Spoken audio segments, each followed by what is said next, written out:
Mmechoka? Association of Young Lawyers, mpo? Fally Ipupa mnamfahamu? Ametunga wimbo mpya na kolabo na Wizkid. Wizkid mnamfahamu? Unaitwa Jam. Na Association of Young Lawyers mlitaka tutuletea jam kwenye huu mkutano. Sasa moja, my presentation is not on PowerPoint, sio kawaida yangu. Sababu nimegundua kwenye PowerPoint watu hawanisikilizi wala kuniangalia, wanashangaa slides. Na secondly, ukiwa na slides unajitahidi kuzimaliza alafu uzimalize ingawa umeziandika wewe mwenyewe. Sasa mimi leo nitasoma kwa Kiingereza kwa sababu Kiingereza kimeanza kutoweka kwenye hii profession.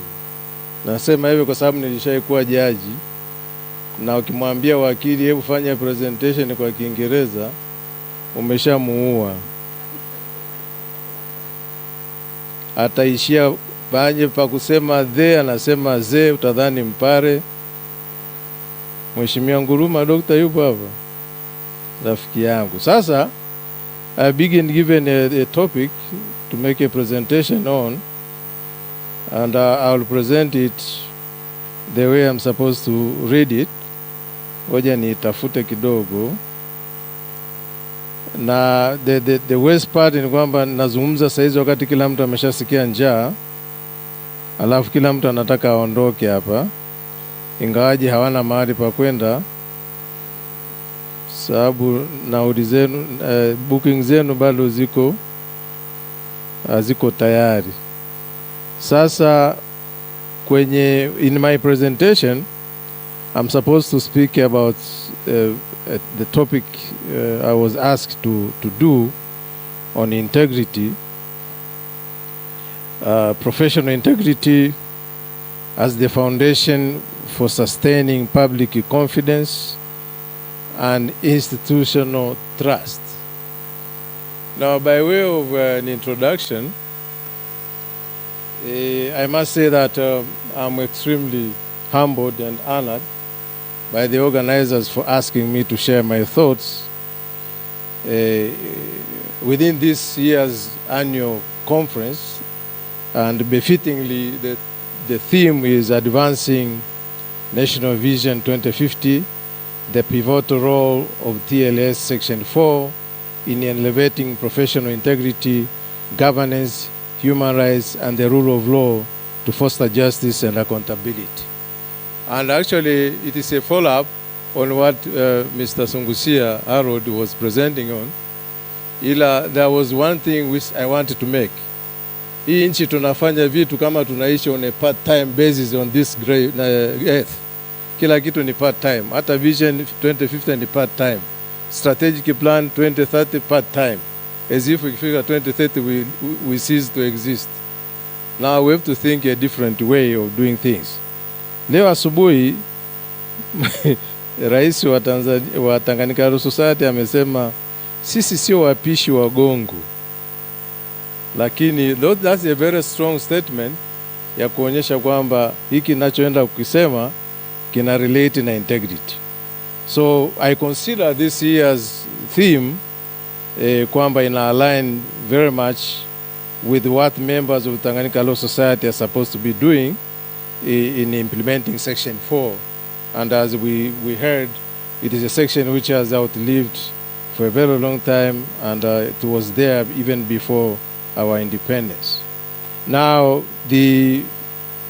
what I'm going to present is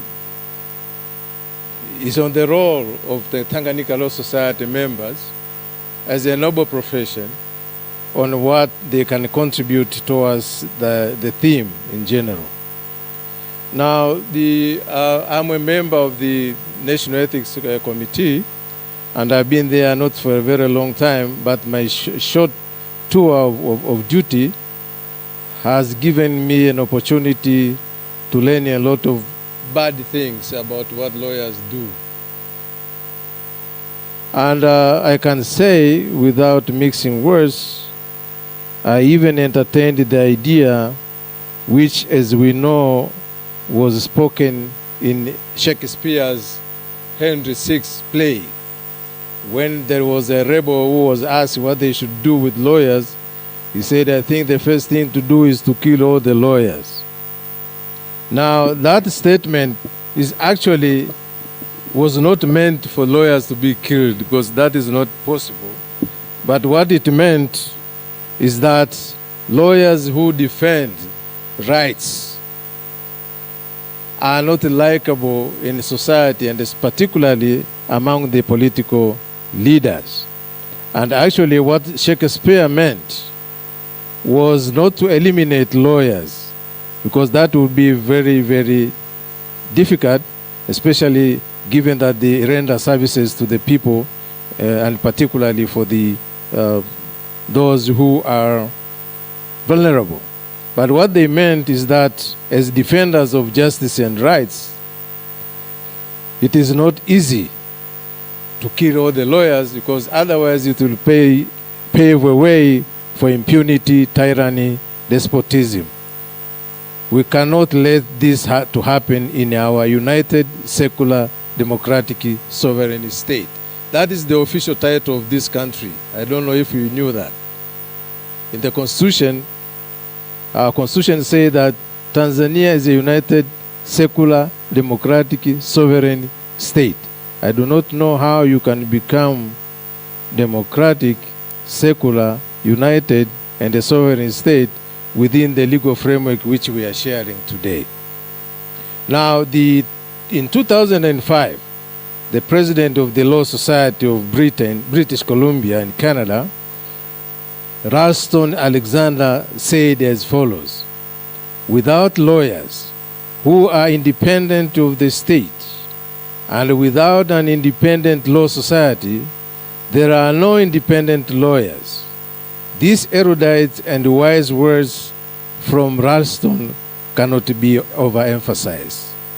The representation of the popular image culture, however, see lawyers from the angle of people who always are trying to bend the rules to satisfy their clients' wishes, and it posts as follows: lawyers are applauded for following the client's wishes and bending the rules to satisfy those wishes, and they are at the very same time condemned for using the legal system to satisfy their clients' desires by bringing lawsuits at their clients' behest and using the legal system to get what their clients want rather than to uphold the right and denounce the wrong. And I've had experience where a lawyer actually filed a case without being instructed by his client. And actually at the end, I don't know what happened, he won the case. And he went to collect the money on behalf of his imaginary client. Those are the kind of things which now lawyers do, but not all the lawyers. Of course, sitaki kusema kwamba samaki moja akioza wote wameoza, kwa sababu sisi sio wavuvi, ni profession. Now, the traditional popular image ambayo nimeisema hapo is to see a lawyer as an expert in law, advising the client actively engaging in the litigation process and upholding the rule of law. But there is a new lawyering approach which first is client-centered rather than directive. The lawyer's role is facilitative, collaborative, and evaluative, generating legal options for their clients. Secondly, rather than being focused on adversarial solutions to the problems, the new lawyers will look to a range of problem-solving methods, including alternative or appropriate dispute resolution (ADR) options. In advancing professional integrity and institutional trust, we surely need the new lawyering approach. Salutary to this new thinking, there is now a mandatory pre-litigation requirement under the Civil Procedure Code of taking bona fide steps to resolve disputes through ADR before filing a civil suit in court. And as you know, this has been a pain in the neck right now, as there are now moves on how we should do with this. There are judges of the High Court who are throwing out cases for not doing the pre-litigation. There are others who are saying it is okay. And now, the Law Society, there are lawyers now who are trying to move the Chief Justice to see what they can do about this, because it has created a lot of confusion. Now, as we speak about implementing our strategic plan, we already have a lot of things to do in our own house in order to clean it. So that is one area. And there was one lawyer who was asking, there's nobody else who is going to do things for us. It is the lawyers themselves who are supposed to take action. We cannot wait for the government to act on our behalf. If we see matters which are not right, we pursue them through the system. And, you know, I'm surprised because if you appear before a judge, and the law is very funny, it says one judge cannot bind another judge. Of course, a lawyer, the only thing you can do is to argue to follow the decision which actually you think will benefit more your client. So you have a struggle with the judges, and actually if there is a problem, the only solution is either amending the law or moving the higher authorities. The only problem we are having with that provision is that there is no provision in our law which allows the Chief Justice to be moved to cure conflicting decisions of the High Court. The amendment to the Court of Appeal rules allows the Chief Justice to move the Court of Appeal to cure its own problems, not the High Court problems. So we are waiting. I'm told the Chief Justice is in the process of acting on it. If he was to be here today, we would have asked him those kind of questions. Of course, I think probably that's why he excused himself. I don't know. Putting things in context. Now, when we talk about professional integrity, we have to put things into context. And I think one of the contexts is that the Tanganyika Law Society, which is a statutory... To allow the girls and myself to actually focus on some of those other tasks that we have to get done, recalls, for example, without that constant interruption, switching between one... Self-regulatory professional body. We are established by an act of parliament, and that's why we fall under judicial review, because we are doing public things. But actually our members are private, and that's why we have a private, public, so we don't waste our time about whether we are public or not. There was a time in the university where they were discussing whether the university is a public place. You know what the government said? They said the university is a public place because you are using taxpayer money to survive. But the Tanganyika Law Society does not survive on taxpayers' money. The little money we get for legal aid does not turn us into a ground for playing around and forget our private activities. That's why you are called practicing private advocates. If you don't want, you can go and join the state attorneys and become a public attorney.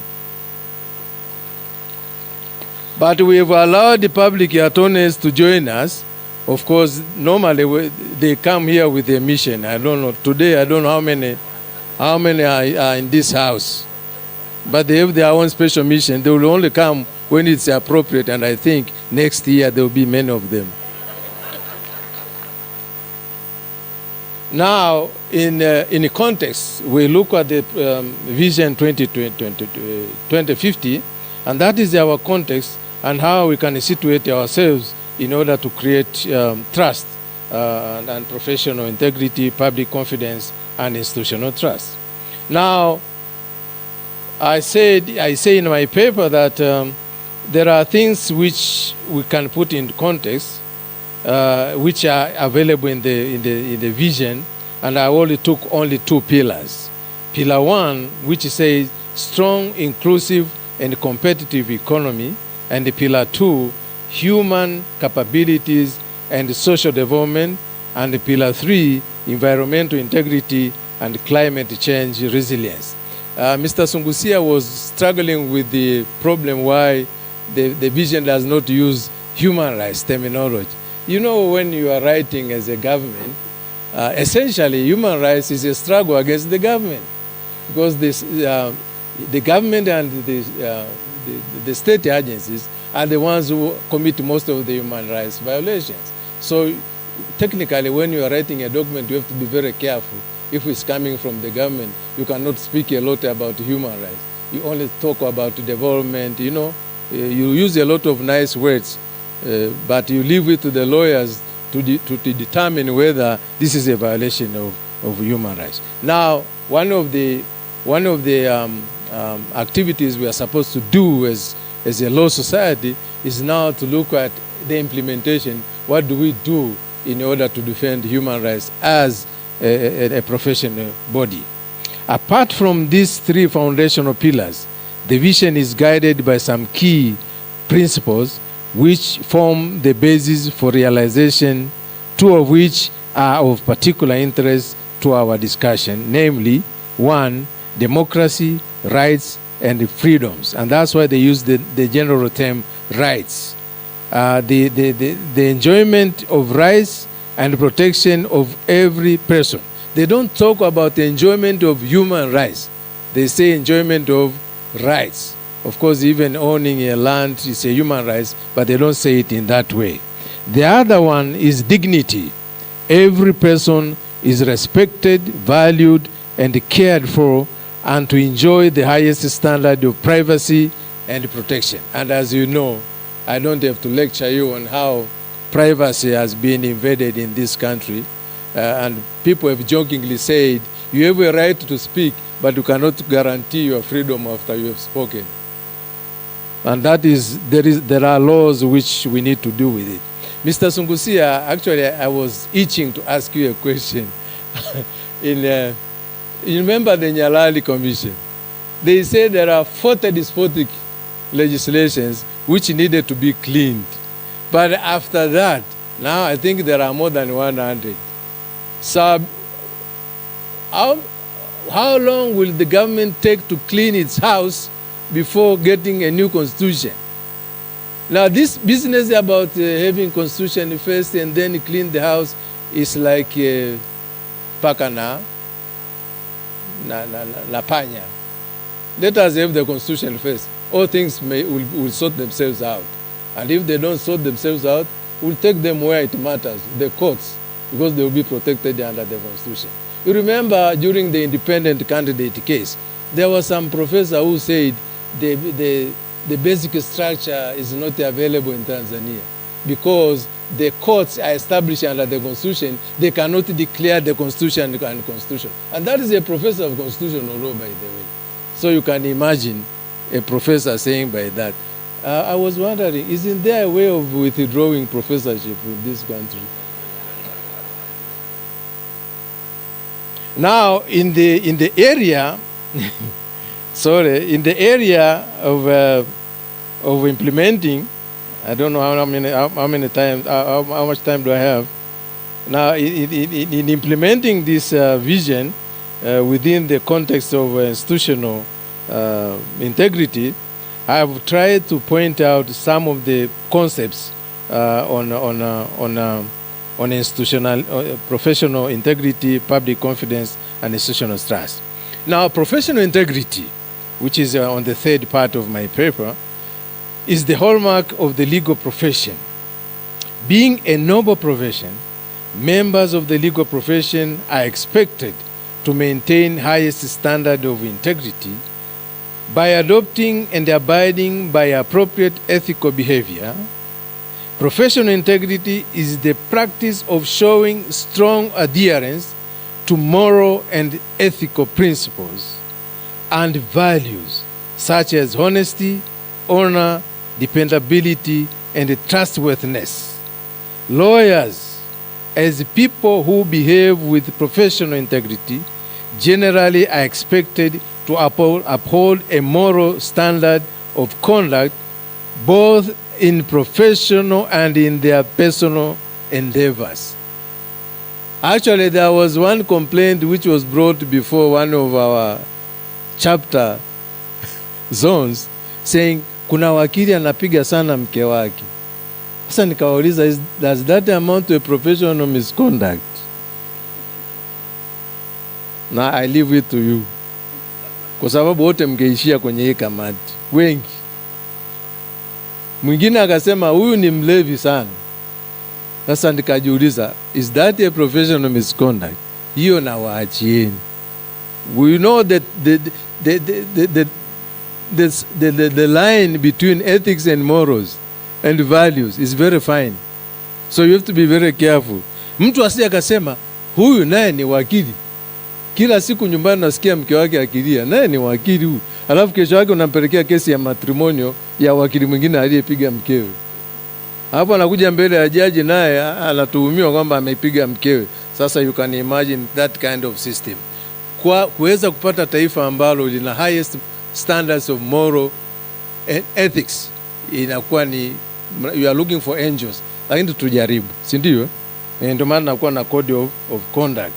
Sasa the standards of professional conduct for the legal profession in mainland Tanzania are found in the Advocates Professional Conduct and Etiquette Regulations za 2018, which regulate the behavior and conduct of advocates. But in this country there are people who pretend to be advocates. Si mnajua? Mmeamua kuwaita vishoka. Vishoka nchi wapo wengi, sa wako wa umeme, mpaka na daktari aishapatikana kishoka. So we are not alone. Sasa wakashindwa kwamba watawaletaje kwenye kamati. Kwa hiyo Tanganyika Law Society wameanzisha kamati maalum ya kupambana na vishoka. You can imagine tatizo lilivyo kubwa ndani ya nchi hii. Mtu anaandika kabisa wakili anapatikana hapa, lakini ni kishoka, na anaenda mahakamani na anaendesha kesi. Nilipokuwa Mwanza, kuna wakili mmoja alikuwa anajiita wakili, kumbe ana powers of attorney. Amewahi kuapia mpaka court of appeal hawakumgundua. Are you following? Unajua ni kwa sababu gani? Nitawaeleza. Now, there are both external and internal disciplinary mechanism kama mnavyojua za kwetu, na niseme hivi, the external mechanism ambayo ni Advocates Committee, wale purely ni mapolisi. Ukienda pale wao ni kushusha adhabu tu, lakini the National Ethics Committee na chapter ethics committee zetu, they are actually consumer protection committees in a way, pamoja na kwamba zinadili na disciplinary matters. Na hapa ndipo ambapo walianza kumchukia Makaramba kama mwenyewe, kumbe alikuwa anatekeleza tu wajibu. Anatuhumiwa kwamba amechukua hela za watu hawajafanya kazi. Anakiri kabisa mbele ya tarudisha hizo hela. Tunampa amri ya kumuonea huruma arudishe hizo hela, alafu anatuona sisi wajinga, harudishi. Sasa tukatafuta dawa, ikapatikana, tukaiweka kama deni la kurenew license. Walinipigia simu mpaka saa 8 usiku, mheshimiwa, mimi nimekwama. Nikamwambia umekwama, yule uliyemkwamisha karibu mwaka na hela zake, rudisha hela zake. Na ndicho alichokuwa nakisema rais hapa, kama mnataka nipelekeni mahakamani. Mwaka huu nimeapia for the first time kama witness in a court of law, nikaapishwa na jaji. Nilikuwa sijawahi kuona joto ya kuambiwa shika Biblia, sepa, nyanyua mkono, sema yote nitakayosema. Unafuatisha hivyo kama mjinga. Itakuwa kweli tupu na Mungu anisaidie. Alafu nikaanza kumeki, nikasema kumbe ndio nakuaga shida namna hii. Sasa msitake nikaende kuwa witness, ila nyie mtabidi muwe witness mbele yangu. Lipeni hela za watu mnazo dhulumu. Alafu wakili mmoja eti tulisikia kwenye mashushushu wetu anatuambia, alisema hizo kamati mtakufa njaa. Vishilingi milioni 1 tu mnafuatilia. Yule mwananchi uliyechukua milioni 1 yake, shilingi 10,000 ni hela nyingi sana. Nikamwambia kama ni hela kidogo rudisha basi. Walipoonyesha kwamba hataki kurudisha, mmoja alikuwa na kesi 4 hataki kurudisha. Tulipotangaza hivyo, kwani ilipita hata siku 3 wamerudisha hela zote. Nikawaambia ambao hawatarudisha by leo tarehe 30, by kesho tunapeleka majina kwa jaji mkuu, wafute uwakili. Sasa hapa ndio itakuwa kazi. Wengine wakaanza kusema kwani iko chini ya sheria hivi. Nikasema ulipokuwa unachukua hela ulichukua chini ya sheria hivi. Public confidence. Hela umechukua, hujasema umechukua chini ya sheria hivi. Ninapokudai unaniuliza ipi sheria ipi? Itakuwa hiyo hiyo. Simply put, if you have a confidence in the legal profession, it means that you feel that you can trust it to deliver on the rule of law. Kwa hiyo ili kutekeleza development vision, lazima tuwe na confidence na hiki chama chetu pamoja na wanachama wake. Yaani ukipita mahali mtu aseme kweli huyu ni wakili, hiki ni chama cha mawakili. Na hicho ndio tunachokiomba, kwa sababu saa nyingine it comes from within you. Kuwa ethical is from within you, sio kwamba makaramba yuko pale anakusubiri wewe mwenyewe. Huwa na watania, kuna ndugu zangu wa Kristo hapa, kila mwezi wa 4 mnaandamana kwenda kwenye kiboksi kimoja, kuna mtu amekaa kule, mwanamume mwenzio, unamwambia Father, nimekuja kutubu dhambi zangu. Moja, nitembea na mke wa jirani yangu. Alafu sasa unakuta na mapadri wengine nao wanatembea na majirani zao. Alafu naenda kutubu kwake, lakini yeye ana mamlaka ya kuondolea dhambi. Sijui nani anamuondolea yeye. Sasa sisi huku, sisi sio mapadri, ila tutakuambia kwamba umetenda makosa ya kinidhamu na tutakuwajibisha. Nilirithi hii kitu kutoka kwa Mheshimiwa Bendera, alifanya huko miaka 8, na sasa hivi tumepata sifa mpya, tunaitwa lawyers with gray hair. Sio senior lawyers, lawyers with gray hair. Hiyo nani discrimination? Kwa sababu wote mtapata gray hair tu. Yaga tu. Labda sasa hivi vijana mnaendaga eti na washangaa mnaenda saluni kwenda kutafuta gray hair. Subiri zitakuja tu. Na gray hair inaanzia ndani, haianzi kichwani. Haya, institutional trust. Kama nimesema, we need confidence. Institutional trust. Sasa, institutional trust is a sociological concept. Trust is often seen as part of the social capital in society. According to one of the most renowned researchers in the field, Robert Putnam, social capital should be seen as the sum of norms, trust, and network. Trust is a measure of confidence. So we have a society, we can have confidence in it, and actually if we have confidence in that society, it is trustworthy. Kwa hivyo vyote hivi naenda pamoja.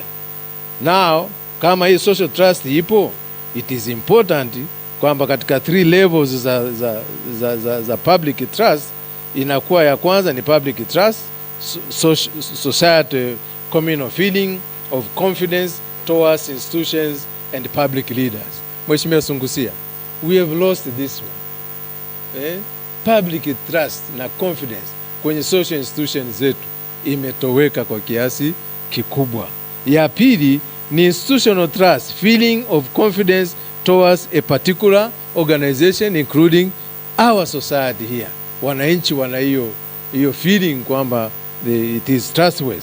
Na mwisho ni specific trust, feeling of confidence towards particular organization over a particular issue, kwamba Tanganyika Society tunaweza tukaitrust ikaenda kudefend wananchi wanaoonewa bila uoga. Na hii ndio section 4 in particular inaimbiu hiyo social trust. Sasa baada ya kusema hayo, mtasoma kwenye pepa yangu in details the Scandinavian culture of trust. Trust ina culture na ina develop. Sasa Scandinavians wanasifika kwa kuwa na trust ya hali ya juu. Sasa while we are concerned with the general erosion of social trust in Africa and other parts of the world, Scandinavia is known for having a high level of trust between citizens and the institutions. The origin of this cultural trace appears to be historical, ancestry roots, mostly due to the way long-distance trade was made Kwa hiyo it is a culture inayo develop. Sasa ndugu zangu, hapa Tanzania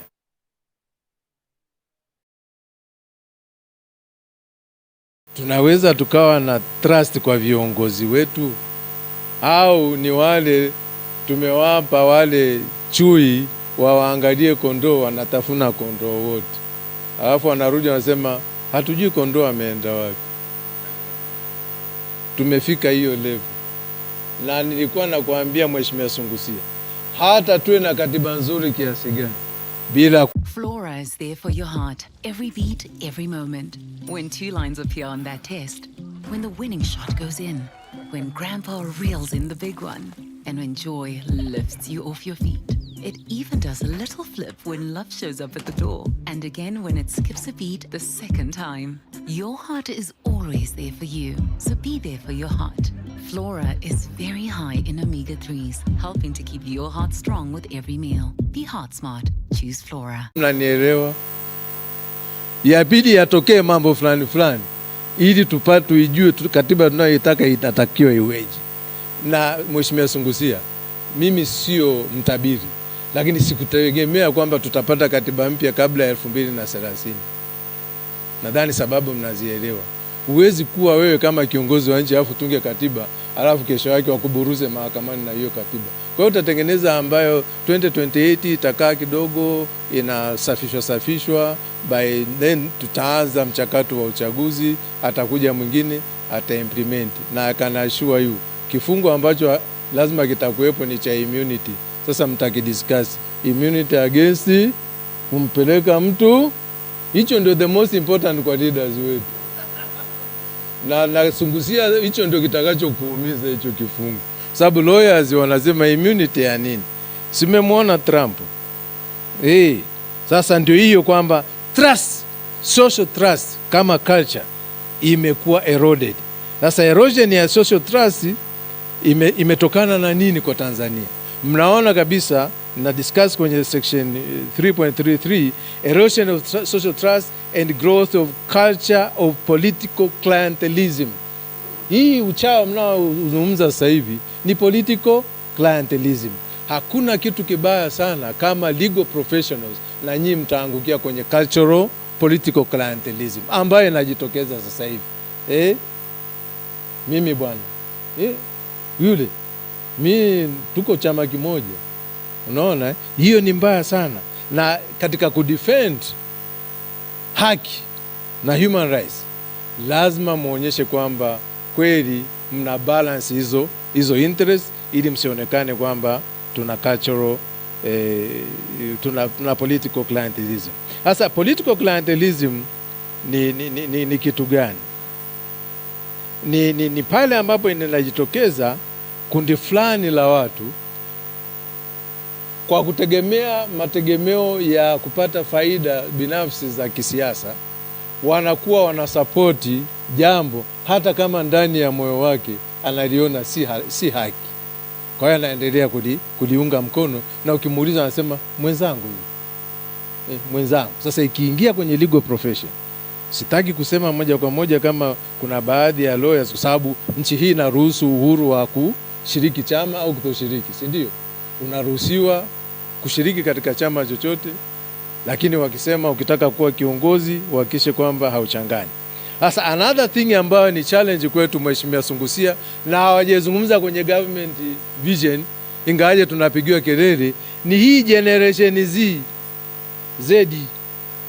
Culture and declining trust in institution iko miongoni mwa generation Z, na ilitaka kuifikisha nchi mahali pabaya, na wataki kulizungumza hilo, wanalikwepa the root, the reason behind this. Sasa katiba kama tutaitengeneza, na ili kuweza kuimbue hiyo trust na confidence kwenye institution zetu na leadership, lazima tuhakikishe kwamba naked people are more interesting, because less time on insurance admin means more time for reading. Lazima iwe very clear ili hawa vijana waanze kuuliza na wapate majibu. Na of course vijana huwa na waambia kwamba lazima tuanze kuwaandaa kuwa leaders. Are you following? leaders wana prepare other leaders. Na leaders, they eat last. Is it true in this country? Everybody is trying to eat first. Sasa matokeo yake we start eating each other. Na inapofika hapo inakuwa ni mbaya zaidi. Kwa hiyo wakati wa uchaguzi na vurugu zilizotokea tulitafuta kila aina.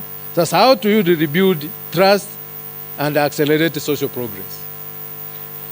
Much as there is lack of independent in-depth research on lack of social trust among individuals in our society, the root cause of low trust levels in the country and around the world go beyond any single isolated crisis. They have been building in many decades. The rapid pace of globalization and technological change have benefited many people and filled the future with hopes and possibilities.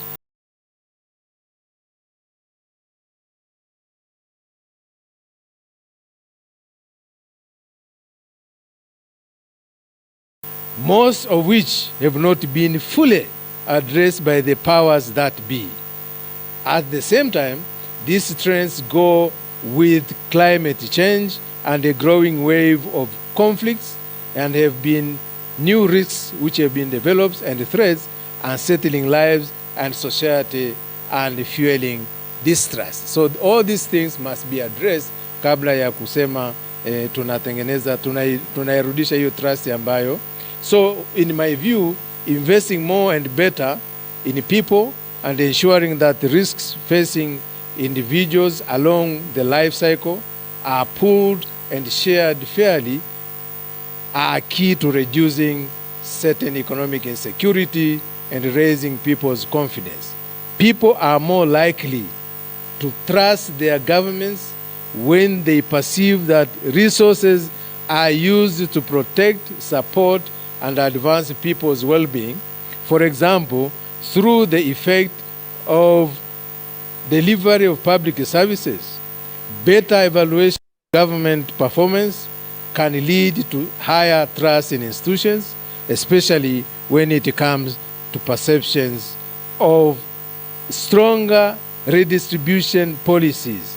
But environments of trust and cooperation must also be sustained by responsive institutions. Kwa hiyo we are witnessing that one, and sustainability haiwezi kuzungumzwa if we are not thinking about sustaining those principles na kuweza kujenga taifa ambalo litaweza kutumove tuelekee huko ambako tunatarajia kwenda. So I've tried in great strides. Nitaisoma hiyo pepa yangu kwa wale ambao wako interested kusoma, kwa sababu nimeona katika nchi hii another disease is to read. Na ukitaka kumkomesha mtu mwambie soma. Mawakili msipende tu kusoma pleadings, someni vile vile na other literature, especially kwenye utandawazi. Ignorance sasa hivi is not a defense. Uwezi na sasa hivi unaweza ukapata information yoyote at your fingertips. Na Mwana D'Souza Junior yuko hapa, he is very good with the technology, na sasa hivi ukitaka kushinda kesi unashinda. Niwape mfano wa mwisho. Kuna siku moja mawakili walikuja kwangu, nikawauliza mnajua kuhusu amendment ya labor laws? Wakasema kuna amendment. Efu ananiuliza mimi eti zipi?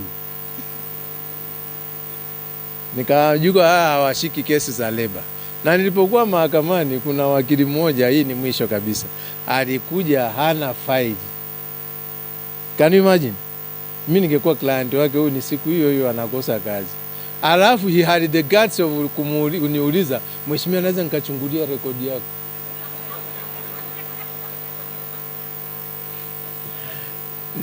Jicho nililompiga tu ilitosha kumwambia kwamba no.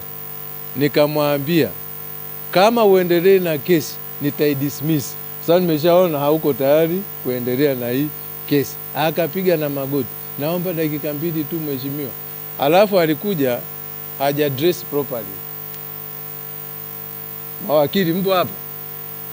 Kamati yetu vile naangalia mnavyovaa, mnavyotembea, mnavyokula.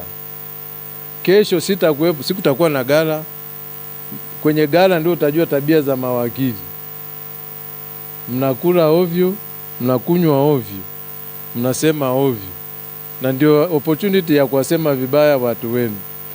Na mwisho kabisa nasema niwatakie kila laheri, ila tuendelee kuitetea society yetu kwa sababu hakuna mbadala. Si mnajua? Hakuna mbadala.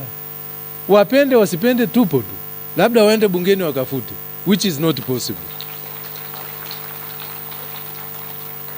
Baada ya kusema hayo, naomba nimalizie hapo. Mheshimiwa Sungusia, nilikuwa naomba kwa unyenyekevu TLS kama tutaweza tupate ka session hata ka Zoom kudiscuss aliyoyasema Mheshimiwa Sungusia. Ametupa mambo mengi mno. Na nadhani sina uwezo wa kudeclare, niseme tu kwamba paper ya Sungusia ni working document kwa ajili ya strategize namna gani society yetu itajiweka ili tuweze kuendelea kuaminika na tuweze kuimbue hiyo trust and confidence ambayo tunatakiwa tuwepo. Asanteni kwa kunisikiliza.